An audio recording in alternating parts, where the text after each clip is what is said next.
Saudara, selain membatalkan Indonesia sebagai tuan rumah Piala Dunia U20, FIFA juga akan menjatuhkan sanksi untuk PSSI. Waketum PSSI Zainuddin Amali mengaku khawatir dengan sanksi FIFA karena akan berdampak besar bagi persepak bolaan Indonesia. Dan saya secara pribadi ini yang sangat mengkhawatirkan.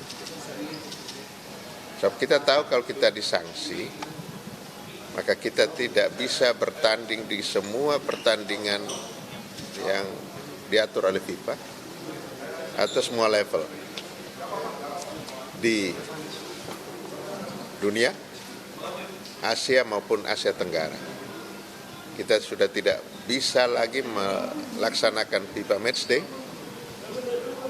Negara-negara lain yang anggota FIFA juga tidak mungkin akan datang ke sini. Kita tidak bisa keluar. Dan saya belum bisa membayangkan tentang kompetisi yang ada dalam negeri. Liga 1, Liga 2, Liga 3. Kan ujung dari kompetisi itu terbentuknya satu tim nasional.